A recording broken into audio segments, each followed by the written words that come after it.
O Balanço Geral vai mostrar dois casos revoltantes. São dois motoristas que provocaram acidentes e fugiram sem prestar socorro. Escuta isso aqui, gente. O Matheus, ele estava numa faixa exclusiva de moto na Avenida Brigadeiro Faria Lima, quando foi atingido por um carro. Esse é o Matheus. Você vai ver a reportagem. É algo terrível que aconteceu com ele. Ele teve vários ferimentos pelo corpo, mas nada, assim, muito grave relacionado ao que eu vou mostrar no próximo caso. Seu José, infelizmente, ele pagou muito. O idoso de 75 anos foi atingido por um carro logo depois de estacionar pertinho da clínica onde fazia hemodiálise. Isso aconteceu na Grande São Paulo. Ele ficou com os rins comprometidos por causa de um câncer. Ele foi lá para fazer esse tratamento. Só que, veja bem, apesar de ele enfrentar uma grande batalha, ele estava com muita esperança. Ele acreditava, olha, eu vou conseguir sair dessa, eu vou vencer. Quase entrando na fila de um transplante, quando teve a vida tirada de forma trágica. Ele estava praticamente vencendo a doença, quando do nada aparece esse motorista irresponsável, atropela esse senhor e depois foge. Quem é esse motorista? Vamos ver. Seu José acordava antes do sol nascer, 3 vezes na semana.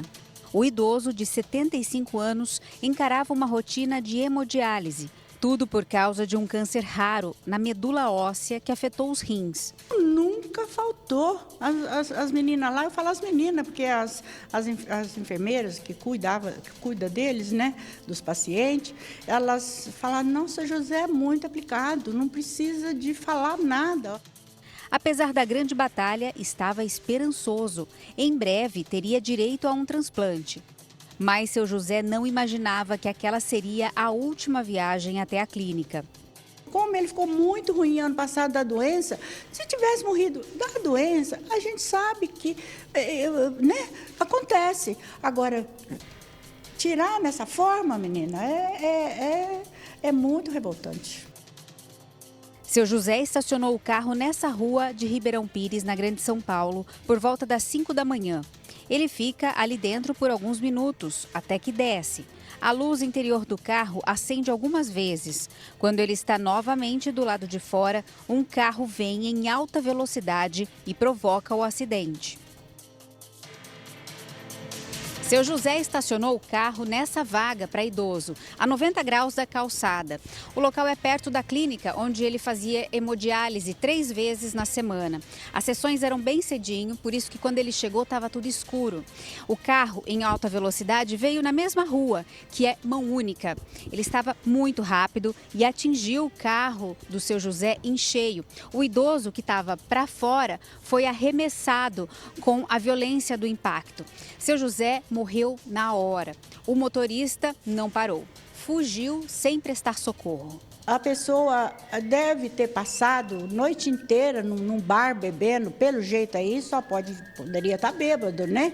O carro do idoso está na casa da família, parado, todo amassado, como símbolo da dor de uma perda que poderia ter sido evitada. O enterro foi em Apucarana, no Paraná. E Dona Darcy, agora viúva pela 2ª vez, tenta juntar forças para seguir. Revoltante, menino, muito revoltante, porque minha netinha, a outra pequenininha, olha, a menina era um xodózinho dele. Ele saía com o carro, ele ia buscar pão ali, ela entrava no carro e ia junto com ele, entrava no caminhão, vovó, vamos dar uma volta de caminhão. Então, né, muito triste. 2 dias depois do acidente, um homem identificado como Jean se apresentou na delegacia. Foi ouvido e liberado, o que gerou grande revolta para a família do seu José. Se ele matou, eu acredito que ele tinha que ficar preso, perder a habilitação até, para depois ele não cometer outros. Matheus vive uma situação parecida. Por sorte, o acidente não terminou em morte. O rapaz, de 25 anos, voltava do trabalho de moto. Ele estava na Avenida Brigadeiro Faria Lima, região dos Jardins, quando um carro branco entrou de repente na faixa azul, que é exclusiva para motociclistas. Matheus foi atingido em cheio. O condutor de uma Volvo C40 de cor prata conduzia na via da minha direita, na faixa da minha direita.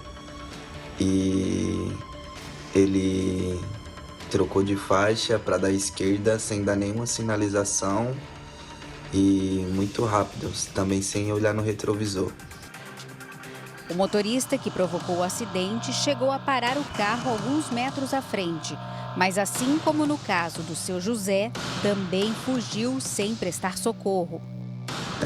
Parou dois motoboys, dois motoqueiros ao meu lado, me prestou auxílio, me socorreram, me ajudaram e me levantaram do local, me levaram para o lugar mais seguro e a todo momento eu bem apavorado.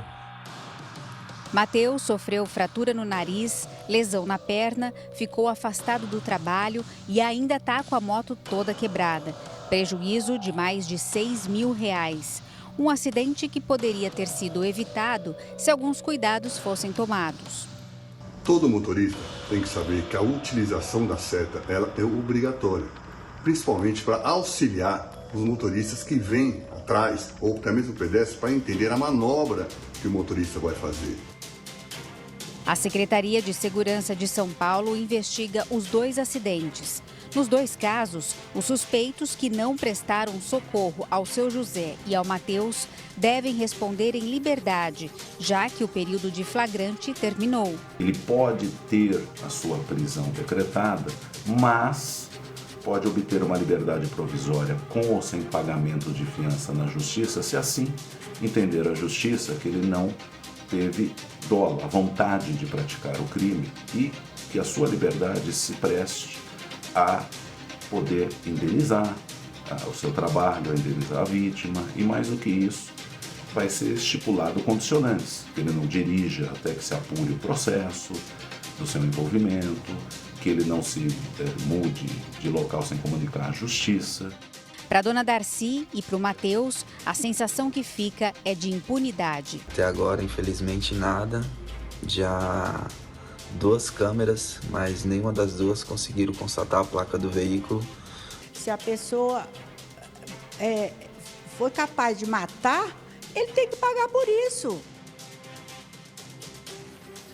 Eu concordo plenamente. As coisas no Brasil precisam mudar no trânsito também. Pessoa que mata, ela não pode, de maneira alguma, ter os privilégios que nós temos. As leis, elas endureceram. Faz pouco tempo, poucos anos que as leis ficaram mais duras, mas ainda brandas demais para impedir esse pessoal sem consciência, aquilo que nós falamos.